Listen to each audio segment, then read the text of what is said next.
And now, weighing in out of the blue corner, Josh the Punk Thompson. 100% agree. And on the other mic, he weighs in from the red corner, Big Sean McCarthy. Well, hello to everyone, and it is the new year, and we're ready to go. There's so much to talk about. We've got Fighter of the Year and all those types of awards to talk about, because that's what we're going to do today.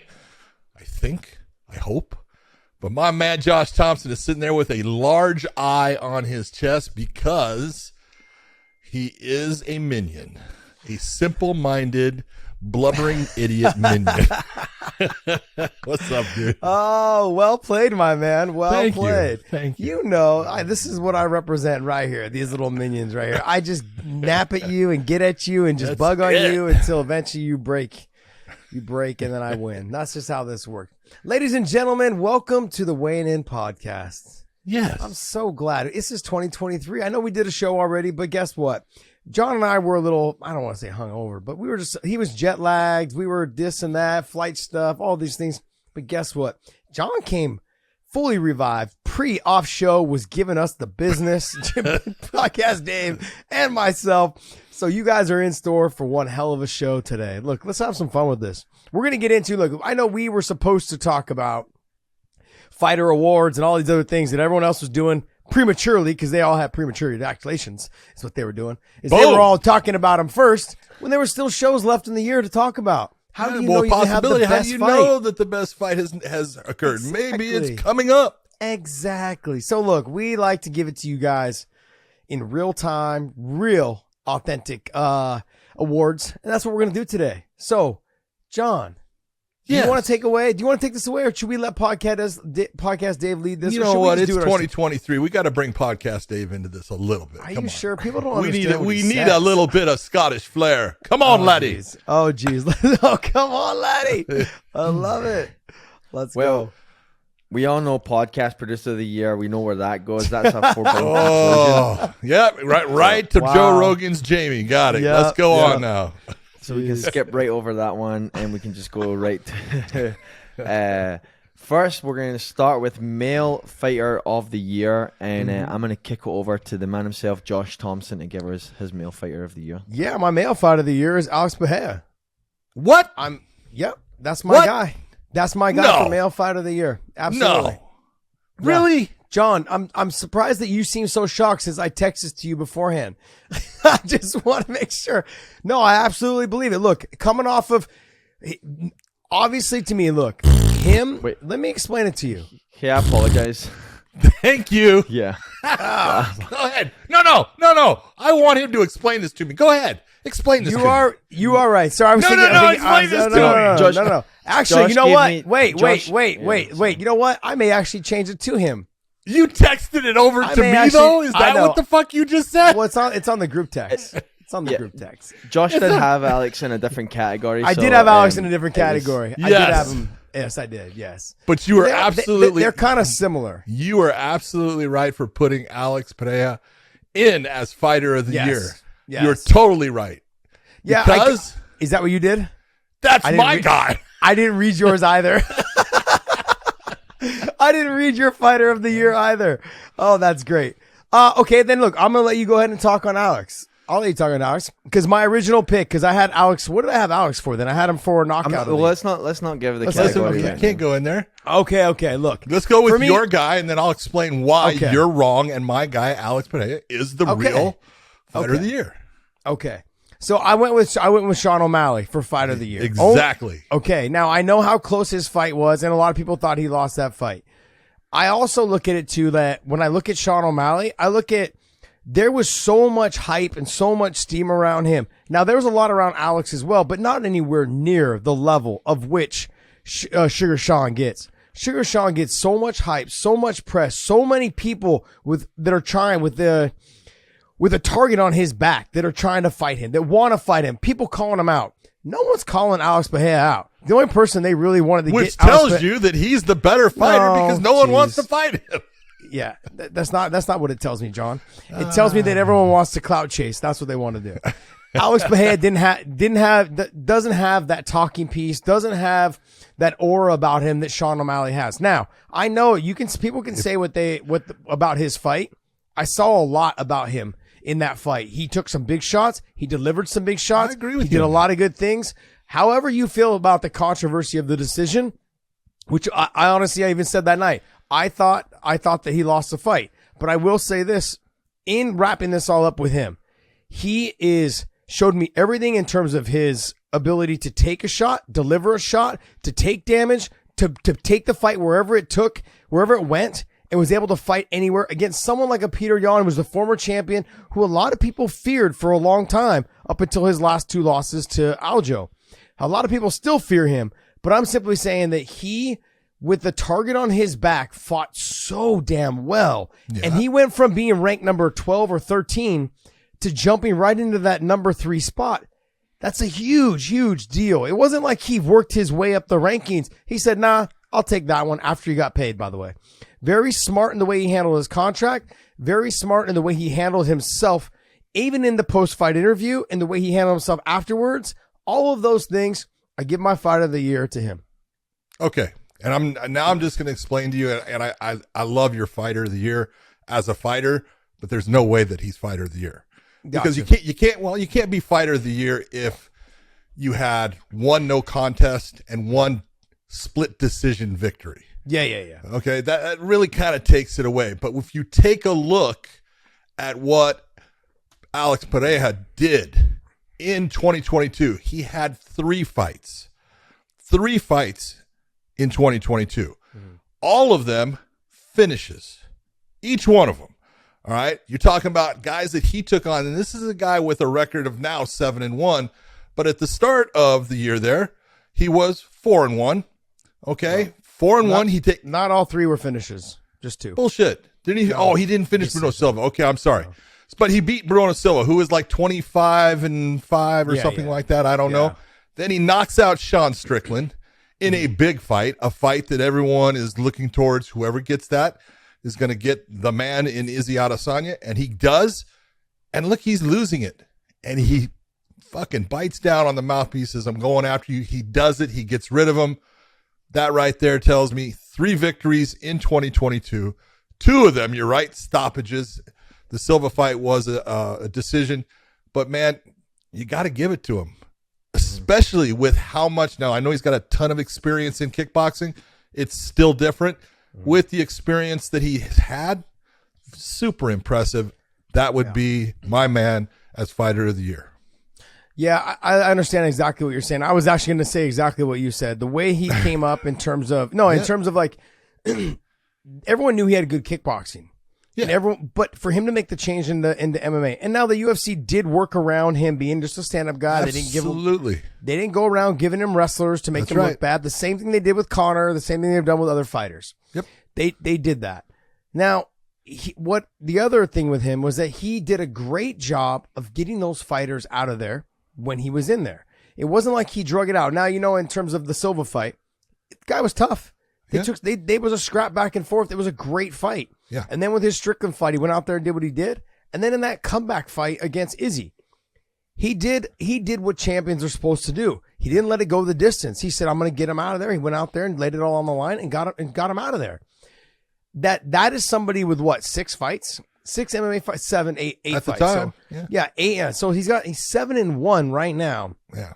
All of his wins in the UFC, majority of them all finishes. I mean, he is definitely, I would have to agree with you, man. And I would agree with you. I look at Sean though, too, is that Sean to me though, didn't have like a hand-picked road. He had some hand-picked fights, but he also too, when he got to that last fight, it was a tough fight. Very tough fight. You're very impressed. You're very impressed. He took on Peter Yan and fought the way he did. I look at the way he is. So he's young. What is he? 28. Yeah. Okay. He lives like a lifestyle that just could people get you in a lot of trouble. Well, can it? Yeah. I want to know, does he really live that lifestyle? Well, okay. When I say lives the life, I can't say that he lives that lifestyle. He plays it up. He has fun, and that's okay. Have fun. That's what you're supposed to. But you have to stay disciplined. Yeah.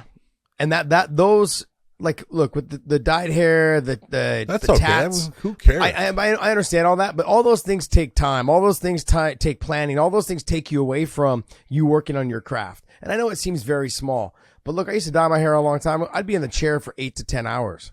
That's how long it takes. That's a day you're not training. Now I know you get it dyed closer to the fight and you're really rest timing. You're taking your rest, but all those tats too. He didn't have all those tats when he was on the what was it, the Dana White's? Yeah, he had contender that. He had that big chest tat. He did. No, he didn't. I thought Nope. he did. No, he well, didn't have hold that. on. He did have a chest tat. It may not have been as As big as it is colorful. now. Yeah, he's had it filled I in. don't recall him having that when he was on the. I don't when he was recall on like the one he has Contenders. on his side here, the stomach Yeah. area. He didn't have that before and stuff. But My point being is that it's a work in progress. yeah, but he does a podcast. He does all these little things outside, which really a lot of times would take you away from being a better fighter. Yeah. And like I said, the target on his back, all these other fighters wanting to fight him, thinking that he's easy work, and he's He's not. not easy work. He's proved now that he's not. Yeah, And no I was doubt a little about that. skeptical as well. So, but overall, I mean, I look at him, and I think the sky's the limit for him. He's got to put a little more muscle on and stuff. But Aha, there he is. there it is. There's a He did have picture the one of on the him. side. It's not colored Interesting. though. No, it's, Yeah, it's literally- not it's colored. different too. Yeah, not Interesting. color. So he's filled it in. Yep. You know what? You That know was what's his funny win. is I may have got him mixed up with Chase Hooper. Look at Chase Hooper's. Look at his photo. Look at Chase Hooper's photo on them. If you can pull, I think there was right one there. with Chase Hooper. Yeah, see, I think Oh, I yeah. did get them mixed up. No, I can understand why. Oh, jeez, Yeah. man, I'm a total nut job. All right, but And I that will was just our say that that- was our male fighter of the year. Male fighter Yeah. of the year. Fighter of the year can encompass not just performance, improvements, social media presence, press conference presence, Ariel Hawani beefs. Like it doesn't just encompasses everything. So, I think for Josh's standpoint, like all the things he mentioned, I attribute to that decision. All right, here we go. Female fighter of the year. Let's hop into Josh's pick here. Go ahead. Well, I'm glad you got the right picture up this time, Dave. Got me all confused last time, but look, obviously to me it was Weili Zhang. I think I'm going to go with her based on the fact that she had to go back to the drawing board after the Rose fights, and she went and trained with Henry Cejudo. She worked on her wrestling. She seems like more of a complete fighter, not just someone that's like a bulldog, just running through you. Just I'm going to hit you with big shots. I'm going to take your shots and deliver it back. Had she learned to fight this way, that first Joanna fight wouldn't have been as close. And I think you've seen exactly where she is now, how the leaps and bounds that she's jumped since that little bit of time with Henry Cejudo, and just her mindset and the way she looks at the game and visualizes it when she gets in the cage. I think the sky is the limit for her in terms of what she can do. I want to know how she ends up fighting Rose again when they end up getting together. I think the real question is, does she fight Rose again? Maybe, maybe not. I understand. Look, she's the champ, but do they set up the Valentina Shevchenko versus Weili Zhang fight? That's the one that I want to know, because that really seems to be the one people are talking about the most. But I totally understand why you picked Weili. She had two big wins in 2022. The Joanna fight, look, it was a devastating knockout, beautiful spinning back fist in a fight that was, obviously a rematch of a incredible first fight. And the win against Carla Esparza did everything she was supposed to do, look great. I am going with a different approach on this. And the reason I'm going with a different approach is I love when a veteran fighter is able to hang in there and show that they still improve and become even better. And my pick is Liz Carmouche. I know people are going to sit there and they're going to rag on it, and I don't give a shit.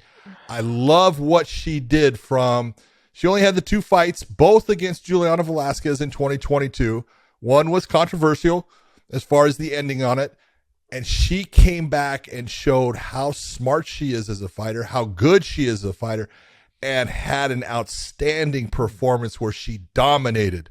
An outstanding fighter and got the submission victory and proved why she is the person that has been a pioneer in women's MMA. I think she deserves the title of being female fighter of the year, but I love your choice, but that's why I went with Liz Carmouche.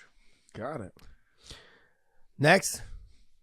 All right, let's hop into fight of the year, and we'll go to Josh's pick right over here. Here we go. Yeah, my fight of the year is going to be Yuri and Glover. I don't know if you went with this. I didn't see Nope, yours, and maybe I did not. You did text it over, but I mean, I went with it, and I think Just look, a great fight. you have to look at fight of the years is what they are. They're not the Yeah. most technical. They're not the No. best. They're not the best fight. No, they They're are the most best fun. fight. They're the best most fun fight. entertaining, the most fun Exactly. fight. They're That's not it. the most technical fight. They're not the No, most like Never. Yeah, and so when it comes to this type of fight, this It's is the back I, and forth. I look at my fight. I look at my fight of the year as being the one that had me on the edge of the seat, going, "Man, he got out of submission. Oh man, he did this. Oh man, he did that. Oh, or she did this, or he did that, or whatever it was." It has me thinking, man, this is going into the fifth, and it's 2-2. It could be 3-1, but they've been so back and forth. Who knows? That's the way I look at my fight of the years. Is I want to know what fight. I want to see the fight really deliver on all aspects: grappling, wrestling, stand up, boxing, kickboxing, all of that. I mean, a little griminess too, that dirty boxing against the fence. I want to see all of that. I want to see it. A couple nut shots, a couple breaking of the rules. Because if they're not cheating, man, they're not trying, which means they can do more. That's it. And so that's exactly where this was one of those fights that had a little bit of everything. Sloppy technique, great technique, good submission attempts, good escapes, all of that stuff. And I thought it delivered in all aspects. And the other thing is I'm a huge Glover fan. And him being at the age he was and to see him fight the way that he fought and just made a mistake and it costed him. But it was great, man. It was a great fight. It was a good fight all the way around. I got to give it my fight of the year. It was absolutely one of the fights I thought about. I thought about this one. I thought about Michael Chandler versus Justin Gaethje. Fantastic fight. Incredible back and forth. Guys just putting it out there, going after it. But I didn't go with either one of them because I remembered a fight that as I was doing it, I said, oh my God, that is one of the most incredible action-packed fights. Had everything you could think about. Had a guy that should have been knocked out. Take a look at that damn picture with the flying knee. This is a guy that showed such heart throughout this fight. I was in awe of it. Now, most people didn't even get to see it. But Alex Polizzi versus Jose Augusto from Bellator 276 was one of the most entertaining, back and forth, unbelievable fights between two guys that just would not quit. It was remarkable. And I know it's not a championship fight. I know it's a prelim fight. God damn it, Josh. It was fucking unbelievable. People need to see that fight. It was fun. It had everything that you were talking about, and they're never going to get the credit. And that's why I had to do it. No, I agree. It was one of those fights where they both made a ton of mistakes. They both did a lot of great things. It had stand up, as you can see. And, it had some wrestling involved, had some submission attempts. It had a little bit of everything in that fight, but man, it had some big shots. Some big shots. Guys were getting wobbled. Guys were getting sat to their ass. Guys got flying kneed. I mean, it was a very, very back and forth battle, all rounds. And if you guys don't remember Alex Polizzi and you guys didn't see this fight, let me just tell you how tough it is, how tough he is, because you're seeing this knee right here to his face. But what you're gonna see also too, if you go back and watch his fight with Yoel Romero, he broke his jaw in 2 places in that fight and still fought the whole fight. Broke his jaw in 2 places, and he was still out there fighting his ass off. So this little knee that we're seeing was nothing compared to what he took later on against Yoel Romero. It was just a fantastic fight between the two of these guys. Jose Augusto, right? Yep. And then Alex Polizzi. Great fight. I agree with you, John. It was a fantastic fight. Good choice, buddy. Yeah. Remember back. 2 shabs. Remember back. See, that's the problem, man. Can't remember back. Can't remember shit. Well, I look at it, and like I said, Yuri and Glover, unbelievable fight. Yeah. But they're going to get the accolades. Chandler and Gaethje, they're going to get the accolades. These guys are not, and they deserve it because people need to see that fight. It was that much fun. Next. All right, next category, which is fairly self-explanatory, and it's submission of the year, and we'll start with Mr. Big John McCarthy. Submission of the year is one that I look at, and it has 2 elements. It is, who do you do the submission on? That is a big element. I agree, because I know which way my man Josh Thompson went. So I went in the opposite. I went with the guy that went for a submission that you don't see. And you got to look at Oliver Enkamp with his modified buggy choke against Mark Lemminger. Unbelievable technique. Had Lemminger confused from the start of what was occurring, did not know how to get out, and put him to sleep with this. This was a fantastic technical submission that you just don't see very often, and that's why I picked it out as the best submission of the year. It was so good that I had to remind John months later what it was. Oh, that's not true. You said it was, well, it is a modified buggy choke. I said it was a buggy choke. Yeah. It's a modified But it is one. modified by his arms the way he put them. Yeah, the way he puts it. But just, it was one of those things, though. If you're a fighter and you've never been around, being stuck in a buggy choke is already difficult enough because not a lot of people being stuck there, because it has to do with who you're competing against. Is their body Also the length capable of their doing body, that? exactly. Yep, and I've seen guys do the buggy choke who didn't really have the length or the flexibility. They had the That's length, right. but not the flexibility, and tore their knees Yeah. because they pulled too much on their calf versus linking up right behind the knee. Yeah. And so then and It's not being as tight. It's a tough one. It's But a if tough you're position to if you're be in. long and lean, it's a great fucking submission if you're underneath. Yep. But I mean, this was something, Enkamp was kind of losing the fight. Lemminger was kind of starting to take over. He was doing the wrestling, was controlling the top position, avoiding the submission. And in this position here, I was like, what is he doing? What is he doing? All of a sudden, out. And I was like, oh shit. Look at this. Yeah, it was, but fantastic. Now, look, I would agree with you that it was one of those submissions that catches you off guard, and you've always got to give praise to them. But I also would put that in the honorable mention category because, when you're talking about my boy, talking about my boy in the submission of the year. And this is true because you got to look and say, look at who he did it against. Yep, absolutely.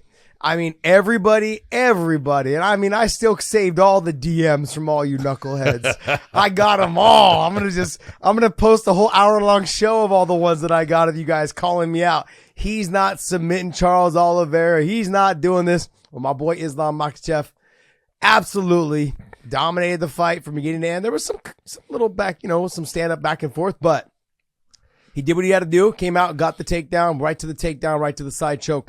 And I called it too. I said, look, there's a couple positions that I feel like he'll really control Charles on. And that has to do with the strength. The side choke, the Kimura, and if he's able to get to your back, he'll finish you. He may attack an ankle lock here and there, but straight up, it's the Kimura and the side choke. And if he gets on your neck or your back, you're done. He's just so physically strong. Yeah. I look at the reason why, obviously, I went with him, not just because it's Islam, and I know a lot of people are going to say because it's Islam, because of all of the stuff that he had to live up to. Habib being the former champion, vacating the title, him following him right behind, him being the protege behind him, doing it for Habib's dad, for his father, just because it meant so much to him. I'm getting goosebumps just talking about it. It really meant a lot to both of them. For Habib to live out what his father wanted for Islam, for him to help him with that, because they've been best friends since kindergarten, since young kids. Well, do me a favor. You talked to me about this a lot, and you said it here once, but they had this planned out. Yeah. Abdulmanap Nurmagomedov had it planned out exactly what he expected from his son, what he wanted. He wanted 30-0, and then he wanted him to let go of that belt, and he wanted Islam to be the guy to come in and win that belt. And it was close. It was close to what he planned. Absolutely. And that's it. And that's kind of exactly where they're at. And I'm glad that it happened around this time, because I think that just the look in Islam's face, the maturity between the time that Habib had left and the time that it took for Islam to come in to get in the title shot, the maturity in his face, the maturity in the way he looks at the game, the maturity in the way he carries himself in that cage and also outside during interviews. He was so reserved before, so afraid to joke and have fun in interviews. Now you're seeing a little bit more of him, and he's really opening up and kind of becoming, I don't want to say a man. He's always been a man, but I'm saying like just kind of growing into himself just and his being personality. Who he is. Being who he is, who he really is, and being able to express it out there. Yeah. And for people to doubt, I had no doubt. That was the biggest thing with me, is I had no doubt. Didn't.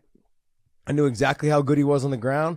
Everyone knows how damn good his wrestling is. And I had said this for the longest time, that I had seen him and Habib spar thousands of times. And outside of being the bigger brother, Islam was the better fighter. And that's a scary situation when you think about it. outside of that big brother feel, then he's my bigger brother, you know, no disrespect. And like it carried him when they sparred. But now he doesn't have to do that. Anyone that gets in that cage is going to have a hard time with him.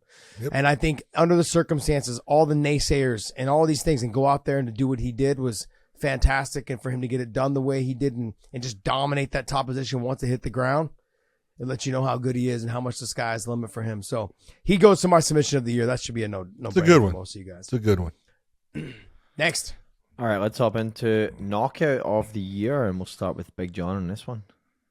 Look, at knockout of the year, you've got to go with something that is unexpected and massive in its application. And that's what you had with Michael Chandler against Tony Ferguson. Michael Chandler in this fight, I thought Tony Ferguson came out, fought a very good first round against Michael Chandler in this. He was doing well in the stand-up.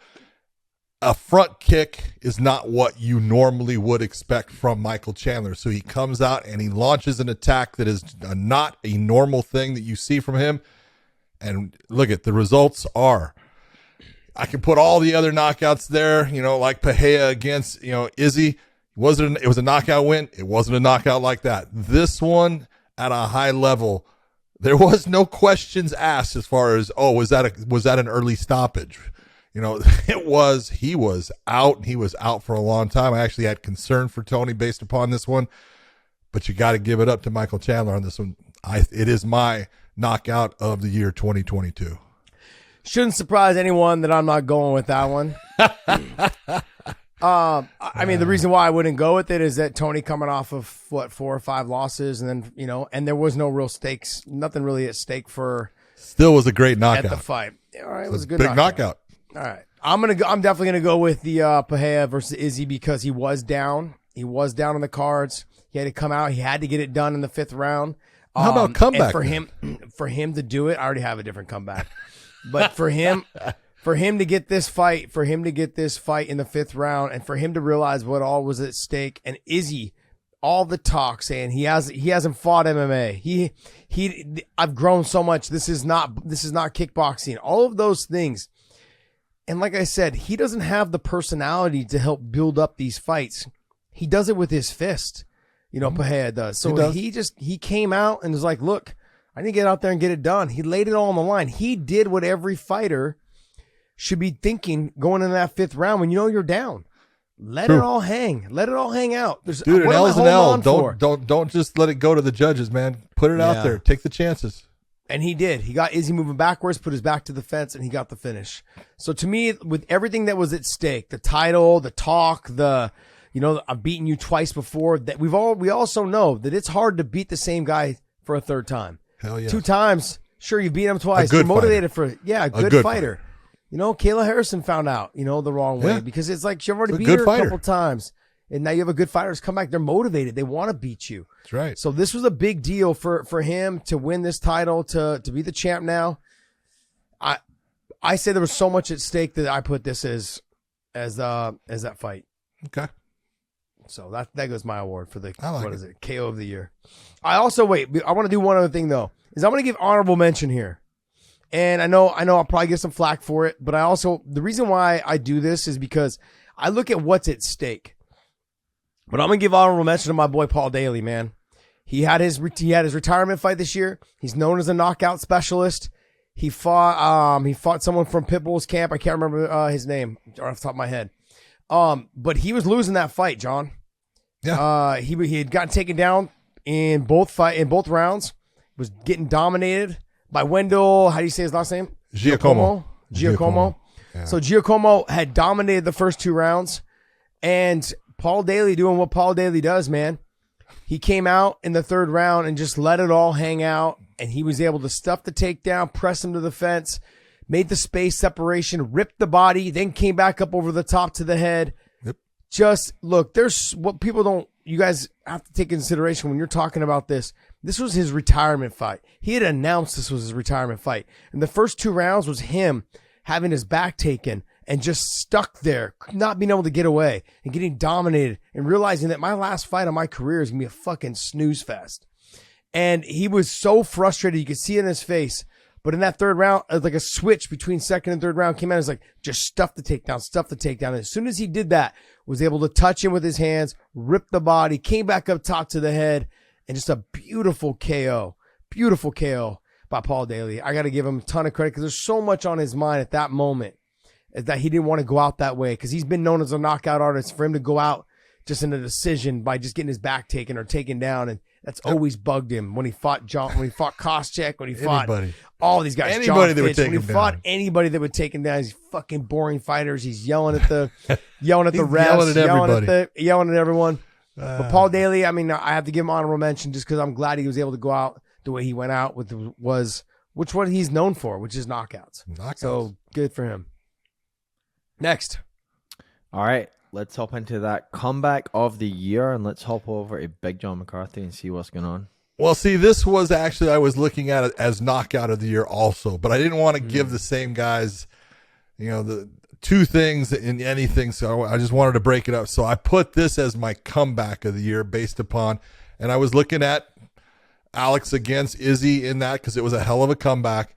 But if you're taking a look at all of the drama that occurred in a fight, and a fight where, Leon had a good first round. He had a really good first round. He won that first round against Usman, which was a big thing based upon their first fight where Usman just dominated him, took him down at will.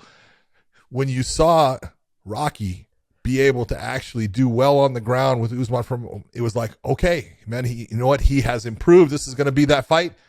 And then Usman took over, and he took over, in his normal fashion. He used his wrestling. He was dominant for 3 rounds straight. And he was going into that 5th round knowing he was going to be, maintain that championship. He was going to walk out as the UFC welterweight champion. And Rocky launched a kick that he set up. It was not an accident. There was nothing I've heard, he was lucky. No, he was not lucky. Everything that he did was part of preparation. He prepared for that moment. And when that moment came, he picked it, took hold of it, and had an unbelievable knockout win over a guy that many were considering the pound for pound champ at the time. That was the comeback of the year to me. Yeah. Can you look up something though? Because I remember this fight, and I can't remember if it was this year or if it was the end of last year. What, this fight? I think no, this different fight. I believe it was this year. Maybe it was December of last year. When was the Pettis and Horiguchi fight? I believe was it in Fort Lauderdale?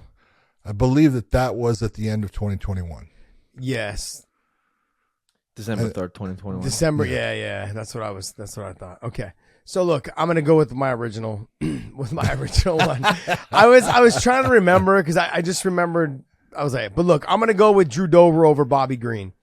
And I know, look, I know it doesn't have the at stake that what you were talking about with Usman and Leon, but I'm gonna look at Drew Dober likes the exciting fights.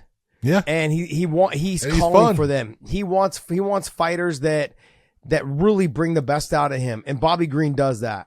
And in this fight, he was just getting pieced up with the jab, the slick work, the talking. Everything was working against him, and he just stayed focused. And he also realized too, I don't know when he went back to his corner after that first round, he came back after the second round. He realized, look, when I get him going backwards, I have a lot more success. And when I throw more than 2 and 3 punches, I have a lot more success. And he didn't do that in the first round. And so coming out and making those adjustments after getting your ass kicked in the first round, I got to be honest, I don't know how old he is, but he did a great job of making that adjustment and going out there and implementing it. I've seen fighters, myself included, just not able to change the way things are going and not able to make those adjustments. Thinking on the fly is sometimes not their area of expertise. Like me speaking English, it's just not my area of expertise. It doesn't happen for some fighters. They can't activate it on the fly. They can't make those adjustments. They're stuck in their groove and they don't make changes. And he was able to do it, and that change led to him getting the knockout. And that to me was a very impressive fight because on the feet, man, Bobby Green, doesn't matter who you're with, or it doesn't matter who he's fighting, he makes it a dogfight. When he fought Fiziev, it was him in the later round.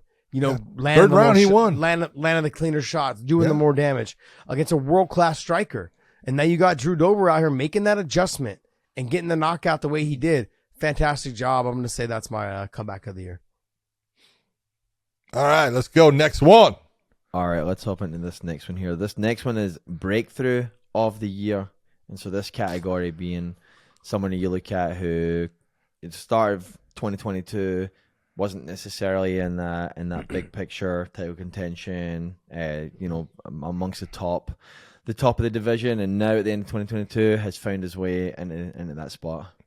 Well said, Podcast Dave. I love the way you set that up because you are absolutely right. It's about someone who is not even in that top 10 and all of a sudden makes that breakthrough fight. And that's why Sugar Sean O'Malley is my breakthrough fighter of the year. Not that people didn't know about him, but he wasn't fighting for the most part the top fighters. He had the one loss against Chito Vera, which I would say that, hey, that was a top fighter. When we talked about, earlier, you were talking about, well, the UFC kind of handpicked. No, they handpicked a lot of his fighters, that guys that were tailor-made for him. Eddie Wineland. Look, Eddie's a great fighter, tough dude, but he was on the last part of his, ride as a fighter, and he had slowed down a lot. And so that was a tailor-made fight for him.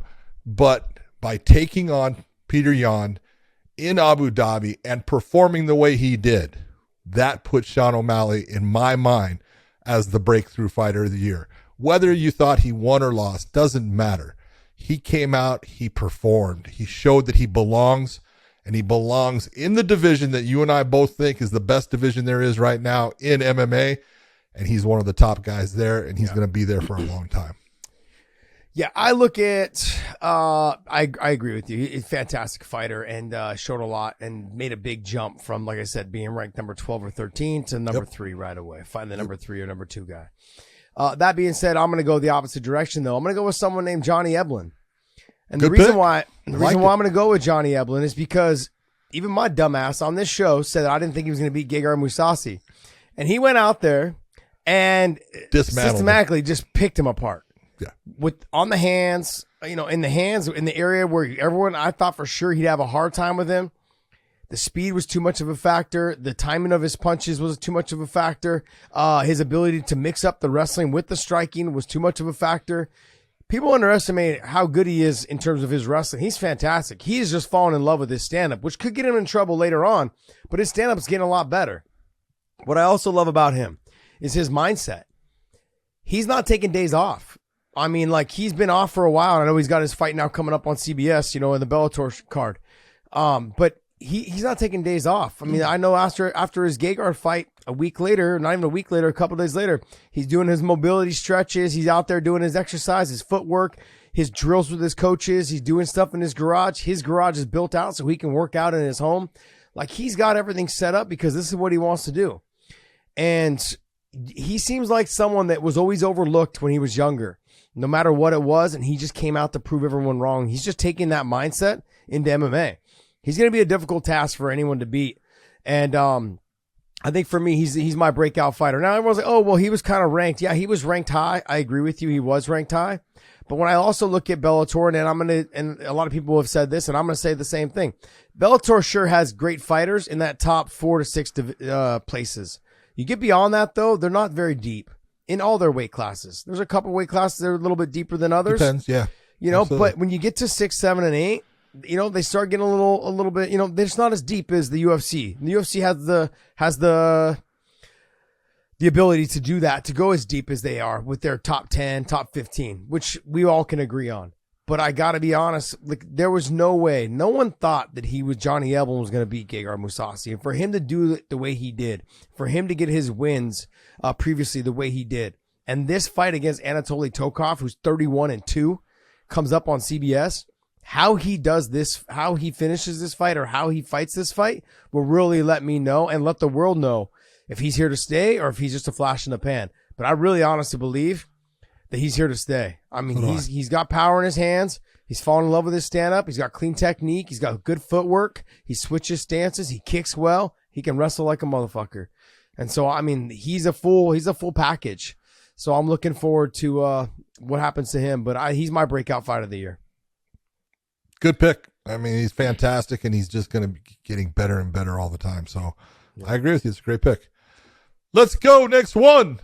All right, well, so that actually wraps up our picks for that's it. 2022. Okay. All Yeah, right. and we do have some time left, so I am going to put you guys a bit on the spot here Let's and just go. give you some kind of an open forum to reflect on 22, look at things that happened, anything you want to highlight, any more honorable mentions Josh might have, and then things like looking forward as well, right? We don't want to get too far forward because we're going to do our weekend show that is going to be based on looking at 2023 and predictions and whatnot. But, you know, things like the UFC pay-per-view pricing is going up, right? So how did 2022 have a positive impact in the sport in a way that, you know, things like pay-per-view pricing going up, things like That's not potential positive. well, it was positive that the sport's able to dictate that, right? The success of the sport's able to dictate that. But then obviously other things like cross promotion, people jumping leagues, right? That was a hot thing in 2022. So just general thoughts, open forum. I'll let either of you take it away. Yeah, I look at like the future of the sport is, I think, is for me is what I really would like to talk about is the co-promotions between promotions, whether it's Bellator, Ryzen, whether it's ONE, PFL, whether it's PFL and Bellator. I think if they can learn to work together, and I'm not saying they need to send their best over, but look, there's not many fights, and we'll continue to go through this nonstop, is that there's not many fights at the 145-pound division. So what are we waiting for? Why are we not seeing Kayla Harrison versus Cyborg? Why are we not seeing Pacheco versus Cyborg? Why are we not seeing Arlene Blankow versus Kayla Harrison? Let's just do it. What's the point? There's the 45-pound division it's a washed out division. I mean, as much as I love Chris Cyborg, and I know she's mad at me, she don't like me probably now and all these other things, but guess what? I'm here just talking about, I want to see her busy in MMA. I don't want to see her leave. She's been a pioneer of the sport. I've always loved watching her fight. But between her and Kayla and Jenna Fabian and Arlene Blankow and all the other fighters that are there that are available at 140. And see, that's the thing. That's it. Yeah. Give me some other names. Like, let's just throw them into a tournament. Maybe we do a cross promotion year-long tournament with the best 8 that we can find and put them in there and see what happens. Fantastic. I love it. Fantastic. Let's just do a year-long promotion and a cross promotion in that respect. I look at Bellator does tournaments, PFL does tournaments. Let's just run it the way one tournament between the 145-pound females and let them do it, man. That would be a great way to have a tournament between the two promotions. Why not? Especially in divisions where you know that there's just not enough talent to really keep this division going for much longer. Let's give them an opportunity to make a ton of money, bring in some money from sponsors, and do something that's unique and different between the promotions. That's kind of where I'm at in that part of it with that female division. Now, in terms of the sport, there's so many things I could sit here and say, John. But I mean, what's one thing that you want? What's one thing that you'd like to see? Like in terms of the sport, not the UFC, not Bellator, not PFL and ONE. And I want to see what's one thing that we can make this sport bigger. To make it bigger, I mean, it's tough to say as far as, exactly. But I'm going to be honest. I still believe in, being someone that was part of the rule set for this sport.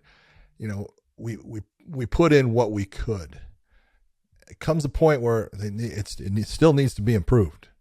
And I think that the sport needs to have an improvement in rules. I think, if, people are watching, I really have a problem when you see fighters that, they act. And you see fighters all the time in North America, whatever promotion it is, doesn't matter, that they get hit with something that is illegal. And it's, all of a sudden, the acting is going on. But you can watch that same technique being done over in something like Ryzen, and the fighter just keeps moving on because it's, hey, I know that this can happen and it's legal. And you go, okay, let's be honest. How do we take some of these rules that we have that limit our fighters and open it up so it doesn't have to go all the way to what Ryzen has or anything like that? Mm-hmm. But how do we change things up to the point where we have areas where a fighter can be kneed to the head when he's not in a standing position? Because I can knee him to the head when he's in a standing position. That's okay. So it should be in certain ways. I can knee him to the head when he's in a grounded position, depending upon what grounded position he's in. I think that's important for the sport to grow because it only opens up the sport and opens up the ability for someone to get a finish. And that's what it's about, is finishing the fight. The whole elbow thing, the 12-6 elbow rule has continuously been one of the dumbest rules there is, because I can't hit you with this elbow coming straight up and down, but I can hit you with one with my arm going like that. There's no difference. It's stupid. Now, I've heard a whole lot of different people say, oh, Mo, that'd be terrible. Come on. You're not being honest. There's things that we can do to improve the sport. I think that we should be moving in that direction to improve so the fans have a better viewing of an offensive activity that is MMA, because it's offensive based. I think it's better for the fighters. I think it's better for the officials. It's better for everyone. Let's do it. 2023, make it the year. All right, John, Yeah, anything you want to reflect on? Sorry, Josh. No, it's okay. Because when you look at that 12-6 elbow, it's 12-6. If I'm laying on my back and do that same elbow straight down 12-6, it's legal. Legal. So it doesn't matter whether it changes whether you're on your back or you're standing. If I do it 12-6 standing, it's illegal. 12-6 on my back is legal. Or 12 to So 6. strange. If you're like, it's not 12-6. That would be 9-3 or 3-9. No, gotcha. It's the same type of strike. Same thing. You're doing the same motion. It's just from a different position in your body. Wow. Stupid. What else you got for us, Dave? Well, you hijacked my original question, so I want to give You John a did. chance Go ahead and to- say it again, Dave. Yeah, just looking back on the sport in 22, John. Some of the things I mentioned before were the cross promoting that happened, the people jumping leagues, leaving leagues, looking at opportunities elsewhere, Yeah. and then And I think that honestly, what you're just saying right there, that is the thing. If I want to see something, I want to see, and Josh and I talk about this all the time. Fighters, please exercise your right to look and find out what your value is. If you're a good fighter, man, you are absolutely wasting sometimes the best years of your career in where you can not only make more money in this instance, but move yourself into bigger money with all promotions wanting you. God damn, quit being that person that has to fight because I have an ego that says I have to fight here. This prize fighting is about money. That's why we call it prize fighting. All right. We don't do this for free. If you want to go back to the amateurs, go back to the amateurs and do it for free. I'm all for it, man. If that's what you want to do, but find out what your value is. That's how you'll make more money. Signing things early and having long contracts, you're acting like there's some stability there. There's not. All of those contracts, I don't care whose contract it is, be it the UFC's, Bellator's, PFL's, they can cut you at any time. There is no stability there. There is nothing that says, oh, I've got 5 fights. I've got 8 fights. You've got as many fights as they want to give you. So Be smart. I want to see guys make more money. Every one of your contracts, every single one of them, there was only like 1 or 2 that I've ever heard of that have a no-cut clause. That's it. The rest of them is every single fight you can be cut based off of your performance or based off of if you lost. Something you do? Absolutely, if you lost. It's something you do because now they have that rules and regulations of your conduct. What is it? Yeah, conduct. Athlete contract. conduct. Yep, which they can deem at any point when you write something on Twitter or on Instagram or you post a video, that can be deemed as they don't like that conduct and they can let you go for that. What I want to see more of, I know I've beaten the horse dead with this whole cross promotion thing, but I really believe that if these sports or if outside of the UFC, I would love for the UFC to be involved. I would absolutely love it. Oh, absolutely. But outside of the UFC, if these other organizations could all get together and say, hey, you know what? I have a really good 135-pound division. Can I trade you one of my 160-pound or 155-pounders for your 135-pounder because I'm doing a tournament or I'm doing this and I want to build this up a little bit more. Give me this guy and I'll give you this guy because, and I know maybe it's not a fair trade. Maybe I'll give you a little cash or whatever as a signing bonus or whatever. I don't know. I'm just being honest. That's how these deals are done in the NFL. They're done in the NBA and Major League Baseball. Hey, if you're my guy is a little bit less than your guy, why don't I just pad you up a little bit with, $200,000 or $80,000 or whatever it is that you need. Something along those lines, because look, they're about to jump into this whole thing at 155 for Bellator. And I'm just going, I would love to see Satoshi's come over and fight, even though he just lost to AJ. But I'd love to see him enter this tournament. Here's another guy. And I know they just signed him, but they don't have a lot of great guys at 155. I'd love to have Shane Burgos come over and fight at 155 in the Bellator tournament. Oh, yeah. If we could find a way, and then we'll trade you. I mean, I understand what I'm saying, but I would say take Cyborg for your tournament. We'll take Shane. You take Cyborg. Wow! Now you really know why Cyborg doesn't like you. No, you just traded her. No, I'm not trading her. Why don't we just do a swap? Why don't we let your fighter swap enter for a certain amount of time? Yeah, we can do that. Just hey, let your fighter enter. That's almost like cross promotion. Like, hey, why don't you let your fighter enter, and we'll let our fighter enter your tournament, and we'll see what happens at the end. Different rule sets, different. I know they're all kind of the same judges, but just different scoring, different that type of. Something to be looked at. It really is something to be looked at. I think if they want to gain it all on ground on the UFC, they've got to start thinking outside the box. All of these promotions. Yes. And I agree. The one problem that I see with one championship is that their weight cutting system will be an issue if we were ever to cross promote with them, because their fighters are not really 125 and 135, and they're not 165, 185. And you look at some of their fighters that are fighting, like they're not really that weight class. So if they were to come, they couldn't make that weight.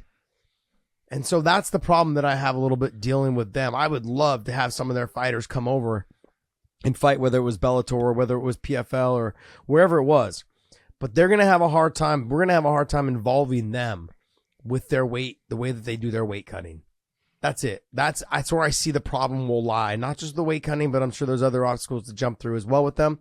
But that's the problem that I see mostly, because when you see Sage Northcutt, when he went over there and he fought Cosmo, I was like, they didn't even look like they fucking were in the same world of the same weight class. And Sage Northcutt is put together like a brick shit house. Yep.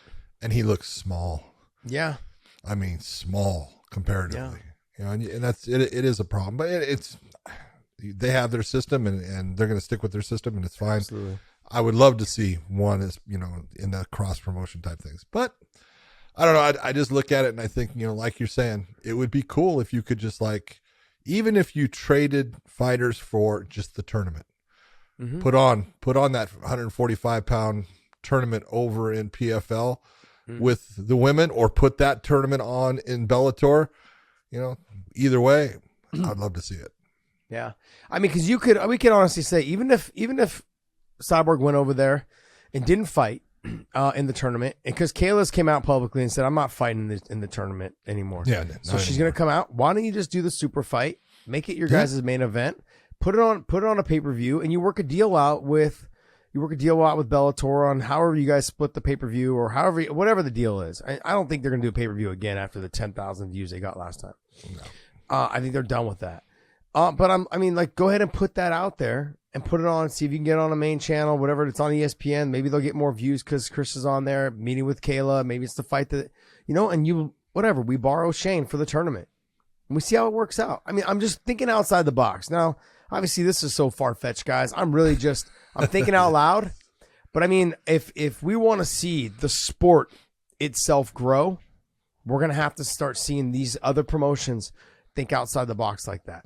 Some trades. I mean, just straight across trades. Like, hey, I want this fighter for this fighter, and if it's not an equal trade in what they're looking for, maybe you say, okay, give me a little cash on it too. Something like that. Or another fighter. Or another fighter. Yeah. Somebody that might be coming up, or someone who has some miles on them that, but hey, still has a little bit of name recognition. Let's go ahead and make that trade. Now I get two fighters for the price of one, whatever it is. But I did want to address this. There was one thing yesterday on Twitter. Someone had said that, I'd love to see the trade for AJ McKee and Max Holloway. And I just said, and Peter Queeley came out and said publicly too, he's like, not a good trade for Bellator. You know, you should keep AJ. And I had to agree. And it's, no matter how much I love Max Holloway, I love him to death. He's one of my favorite fighters of all time. Fantastic. Not just one of my favorite fighters right now. He's one of my favorite fighters of all time. It's not a good trade. And the reason being, and I said this on through social media, I'm not gonna like go hard in the paint on everyone that was criticizing me for it. But there was a lot of people that agree with me as well. You have a fighter who, I know that Max is only 31, 32 years old, but he's got a lot of miles on him. A lot of miles. And he cuts a lot of weight. AJ's 27 years old, you know, and he's still just getting there. Not accepted hardly any damage. Hardly any damage. His style doesn't really allow him to accept damage. He delivers the damage and he gets out. Which is the way you're supposed to fight. Yes, and that's the way that he fights. Max prides himself on taking a shot and giving a shot. How much longer can you have a fighter fight like that? You know, against guys, especially at the 145-pound division when you're talking about at Bellator and also UFC. How much longer can he do that? And why would I give up a 27-year-old who has his whole prime ahead of him and then potentially could be the champion at 55 and has the body frame that could potentially go up to 70? He's so big, AJ McKee. He's tall. He's so fast, so explosive. You know, and he's used to training with guys like Joey Davis, who are just phenomenal wrestlers, athletic as hell. And Joey's coming back, man. Joey Davis coming back. And so with that being said, like, I don't think it's a good trade. No matter how much I love Max, I think that it just wouldn't be a good trade. I'd rather have the younger. If I'm running a promotion, maybe I'm wrong, John. Do you agree with me? If I'm running a promotion, I'm trying to keep the young guy. And I agree with you. Look, I love Max Holloway. I think one of the most entertaining fighters there is out there in the sport today. He's fantastic, but I do look at the fact of, you know, I always compare fighters to cars. You can only crash that car so many times before it doesn't run very well. And Max has had a lot of accidents. Now, he's come out on top in a lot of those accidents. But how long can that car maintain at that level based upon that damage? It's tough. You know, he might go on for years, but he might break down, you know, in only one or two. And that you never know. And when you look at AJ, I look at a guy, yeah, he's got one loss. He accepted no damage in that loss. You know, the worst thing that's ever happened to him is think is a cut, you know? Yeah. You know, well, he hurt his knee in the Campos fight. Yeah, but that was fixed. Yeah. And so that's, you know, that's one of those ones I look at. It's like, yeah, but really no, you know what I look at, you know, and I've said it before, you start getting, you know, hit with big shots, you get knocked out, you get concussed, you get 3 concussions. Hey, everything starts to change for you. Mm-hmm. And, it's not an easy thing to just work your way through. You got to do the right things and working your way through those, you know, problems and stuff. And it changes you as a person. It changes you as a fighter. And that's why we're saying, like, AJ, he hasn't had any of that. So that would be a tough trade for me to do. Yeah. You got anything else for us there, Dave? No. Do you guys have any closing remarks, thoughts that you want to add for 2022 before we wrap this thing up? I thought it was a good year. I thought overall it was a good year. You saw some of the old stallions come back, Glover Teixeira, against young guys like Yuri Prochaska. I mean, there was, you know, Jan Blachowicz being the champion and then losing it to, you know, to Glover. I mean, it was kind of the year of the older guys making a resurgence. I mean, Yoel Romero made his resurgence back after he was able to put the weight back on. When he came over to Bellator and he fought Phil Davis, he fought at 205. He hadn't been fighting at 205. Now, I know when he fought Phil Davis, he looked a little bit like, kind of like a little soft around the midsection. He didn't look his normal ripped and shredded self. I also thought it was a 5-round fight. Yeah. Which from now on it is because of that. Which, and so, way to go. Yeah. But with him also is that you look at him now at 205, he's really filled in to be in 205. Yeah.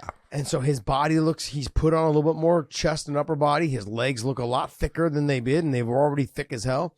And so now he's just really filled in and not allowed himself to get back down to 85. He's talked about making a run back down to 85. I don't think it's a good idea. I don't think it's a good idea either at 44 years old, 45 years old, something like that. But it was a resurgence, I think, for the older fighters this year.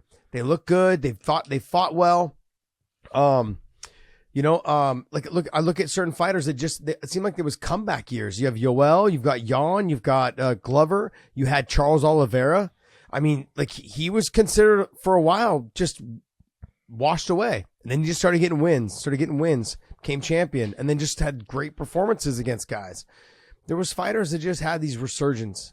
And it's always good to see because, we went through that phase where it was Dan Henderson, when he was 46, I think is when he retired, and then Randy Tour, 47, 48, I think when he retired. 48. A lot of these fighters, we were find used those to. Lyoto Machida, he went through it a little bit. He's 42 or 43.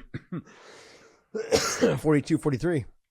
So I look at those fighters that had some resurgence during that time, but it's good to see them getting back on track and them having some success. I thought 2022 overall was a great year for the sport. I thought if you take a look at some of the big fights that occurred, I thought some of the UFC's big shows they lived up to what it was supposed to be, which is not easy to do. When you put that big card together, it's always going to be that, we were expecting more. And the cards really delivered. They had some of their smaller cards, which we always say we didn't expect much, and it was a lot of fun. It was great. Bellator had some great cards when they really tried to put, those big ones together. They were fun. PFL had some really good shows. They had some, fun shows. Their pay-per-view, I didn't think it was going to do too well. It's just, it wasn't the time to do it. But obviously they had investors that they've given a time plan to, and they had to go with that timeline. And so it's understandable. I thought ONE FC, it really came on with some really great fights and, trying to get the U.S. market to look more at them. So overall, I thought the sport, it's growing. It's obviously it's still young and there's a long ways to go with things. But overall, the level of fighters and what they do and how they do it now, I hate to say this to you, brother, but they're so way much better now. They're way better than we were. Yep. Absolutely way better. Yeah. They're just the level. What's really grown though, John, is the level of wrestling. And the level of wrestling mixed in with the transitions of the sambo, and then mixed in with their cardio. Yeah. Wrestlers before would wrestle, would get tired, and then start to wilt a little bit, either get knocked out or just ink out a win by holding people down. Holding on. No. Now you've got the Sarukians and the Gamrots and these and Johnny Eblins that can just wrestle you for 5 rounds. They don't care. I'll just take you down. I'll dominate you from all positions. These guys, they're a different level. They're a different level than what we were when we were younger, when I was younger. Yep. But that's to be expected. That's the way this sports should be. Because they've learned from you. It's going in the right direction. And I'm super appreciative that I see these guys like the Saruki and the Islam and little Umar Nurmagomedov. I've known Umar since he was 19 years old. And to see like the growth and to watch him train and to see how he's a man now. There's a difference. He's full on just a fucking stone cold killer right now, man. Yeah. And so I just saw a video and I just saw clips of him training with Patchy Mix.